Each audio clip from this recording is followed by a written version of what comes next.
메이저리그 팬들에게 충격적인 소식이 전해졌다. LA 다저스의 투수 코치 마크 프라이어가 일본 출신 슈퍼스타 오타니 쇼헤이의 복귀 시점을 둘러싸고 폭탄 발언을 던진 것이다. 이미 타석에서 초인적인 활약을 보여주고 있는 오타니가 드디어 마운드에 오를 준비를 하고 있다는 소식에 야구 팬들과 전문가들 모두가 일제히 들썩였다. 오타니 쇼헤이가 마운드로 돌아올 수 있다는 충격적인 업데이트가 다저스 투수 코치로부터 나왔습니다.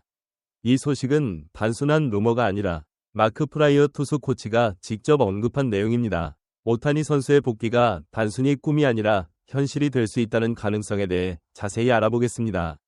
다저스가 역사적인 금액을 지불하며 오타니를 영입한 것은 그의 타격 능력뿐만 아니라 투수로서의 특별한 능력을 활용하기 위함이었습니다.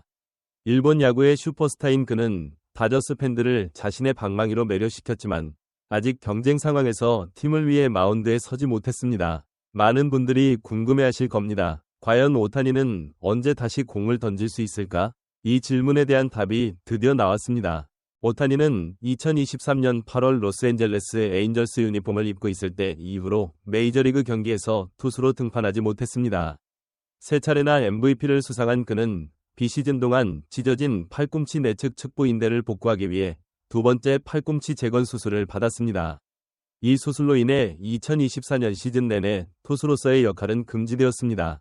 하지만 최근 마크 프라이어 다저스 투수 코치의 발언은 팬들에게 희망의 빛을 던져주었습니다. 그는 오타니가 불펜에서 처음으로 커브볼과 슬라이더를 섞어 던지기 시작하면서 선발 로테이션 합류에 한 발 더 다가섰다고 말했습니다. 오타니의 재활 과정은 스프링 트레이닝 이후로 꾸준한 투구 세션에 중점을 두었지만 지금까지는 패스트볼과 스플리터로만 제한되어 있었습니다. 프라이어 코치는 오타니가 최근 불펜 훈련의 강도를 높였으며 다음 달 말까지 메이저리그 마운드로 돌아올 수 있다고 확인했습니다. 프라이어 코치는 오타니가 워낙 독특한 선수이기 때문에 그의 재활 과정이 불확실한 측면이 있었다고 말했습니다. 따라서 그의 복귀는 지명 타자로서의 역할이 그의 몸에 미치는 영향에 따라 달라질 수 있다는 점을 시사했습니다.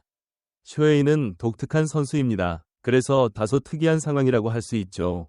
프라이어 코치는 다저스 테리토리 팟캐스트에서 이렇게 말했습니다. 어떤 날은 4타수 4안타를 치고 베이스를 열심히 뛰어다닙니다. 그리고 다음 날이 되면 피곤하고 지쳐있을 수 있죠. 그래서 투구량을 줄이거나 조절해야 할 필요가 있습니다. 이것은 오타니의 재활이 단순한 투수 재활이 아니라 타자로서의 엄청난 체력 소모까지 고려해야 하는 복잡한 과정임을 의미합니다.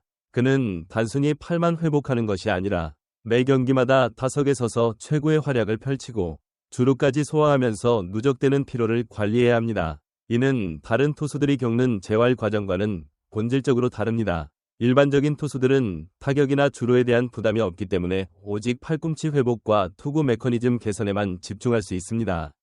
하지만 오타니는 투수와 타자라는 두 가지 역할을 동시에 수행해야 하므로 그의 몸 상태는 끊임없이 변할 수밖에 없습니다. 다저스 의료진과 코칭 스태프는 이러한 오타니의 독특한 상황을 고려하여 재활 프로그램을 세심하게 조정하고 있습니다. 단순히 몇 주 안에 공을 던질 수 있다는 식의 일방적인 접근 방식으로는 오타니의 건강을 최우선으로 지키면서 최고의 퍼포먼스를 끌어내는 것이 불가능하다는 것을 그들은 잘 알고 있습니다. 프라이어 코치는 이어서 이렇게 덧붙였습니다. 모든 관계자들에게는 계속해서 배우는 과정이었습니다. 하지만 그는 분명히 더 가까워지고 있습니다. 지난 몇 차례의 불펜 훈련에서 그는 모든 구종의 강도를 정말로 높였습니다. 그래서 다음 몇 주 안에 또는 6월 하순쯤에는 타자들을 상대하기 시작할 수 있는 시점에 가까워지고 있다고 생각합니다. 저는 그것이 비합리적이라고 생각하지 않습니다. 하지만 솔직히 말씀드리자면 그가 타석에서 하는 일과 그것이 그의 몸에 가끔 미치는 스트레스 때문에 모든 것이 항상 다소 미정입니다.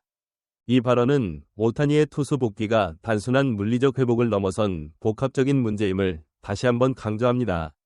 다저스는 오타니의 투수 복귀에 대한 기대감과 동시에 그의 건강과 타자로서의 생산성을 최우선으로 고려하고 있습니다. 이는 다저스가 오타니를 단기적인 투수로 활용하는 것을 넘어 장기적으로 팀의 핵심 선수로 활용하려는 전략의 일환으로 해석될 수 있습니다. 만약 무리하게 투수로 복귀시켰다가 타격 능력에 문제가 생기거나 부상이 재발한다면 다저스 입장에서는 엄청난 손실이기 때문입니다.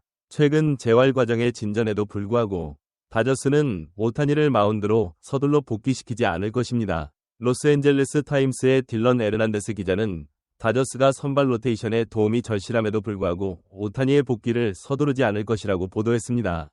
팀은 그의 진전에 고무되어 있고 다저스는 부상으로 이탈한 선발 투수 중 한 명이 돌아오기를 간절히 바라고 있지만 팀 내부 사정에 정통하지만 공개적으로 발언할 권한이 없는 한 관계자에 따르면 다저스는 오타니의 마운드 복귀를 계속해서 신중하게 진행할 것입니다. 에르난데스 기자는 이렇게 썼습니다. 다저스는 오타니의 팔이 필요할 수도 있지만 그의 방망이가 절대적으로 필요하며 마운드에서 불필요한 위험에 노출시켜 그의 공격력을 위태롭게 할 계획은 없습니다. 이것은 오타니의 투수 복귀가 서둘러져야 한다는 말이 아닙니다. 그는 덧붙였습니다. 투수 오타니를 해방시키기 전에 그들은 타자 오타니를 보호해야 합니다. 이 발언은 다저스의 입장을 명확하게 보여줍니다. 다저스는 현재 선발 로테이션에 여러 문제점을 안고 있습니다. 핵심 선발 투수들이 부상으로 이탈하거나 부진을 겪으면서 선발진 강화는 팀의 최우선 과제 중 하나입니다. 오타니가 투수로 복귀한다면 이 문제를 상당 부분 해결할 수 있을 것입니다. 하지만 다저스는 그럼에도 불구하고 신중한 입장을 고수하고 있습니다. 왜냐하면 오타니의 타격 능력은 팀에게 필수불가결하기 때문입니다. 그는 이미 지난 시즌 다저스에서 믿을 수 없는 50-50 시즌을 보낸 후 2025년 캠페인에서 뜨거운 시작을 보여주었습니다. 현재 그는 타율 0.304, 출루율 0.398, 장타율 0.655의 OPS 플러스 194를 기록하고 있으며 17개의 홈런으로 메이저리그 공동 선두를 달리고 있습니다. 이러한 압도적인 타격 성적은 그가 다저스 공격의 핵심임을 증명합니다. 만약 무리하게 투수로 복귀했다가 부상을 당하거나 투구로 인한 피로가 타격에 악영향을 미친다면 다저스는 엄청난 손실을 입게 될 것입니다. 다저스는 오타니의 장기적인 건강과 팀 기여도를 최우선으로 생각하고 있습니다. 이는 단기적인 성과에 급급하기보다는 오타니라는 희대의 재능을 최대한 오래 그리고 가장 효과적으로 활용하려는 현명한 전략입니다. 팬들 입장에서는 오타니가 마운드에 서는 모습을 빨리 보고 싶겠지만 다저스의 이러한 신중한 접근은 결국 오타니와 팀 모두에게 최선의 선택이 될 것입니다. 투수 복귀 시점을 단순히 물리적인 회복에만 맞추는 것이 아니라 그의 전반적인 몸 상태, 타격에 미치는 영향, 그리고 장기적인 커리어를 종합적으로 고려하여 결정하겠다는 의지를 보여줍니다. 오늘 영상 어떠셨나요? 오타니 선수의 마운드 복귀 소식, 정말 가슴 설레게 하지 않나요? 여러분은 오타니 선수가 언제쯤 마운드로 돌아올 것이라고 예상하시나요? 이 영상이 유익하셨다면 좋아요를 눌러주시고 앞으로도 MLB의 흥미로운 소식과 분석을 놓치고 싶지 않으시다면 구독과 알림 설정 잊지 마세요. 다음 영상에서 또 만나요.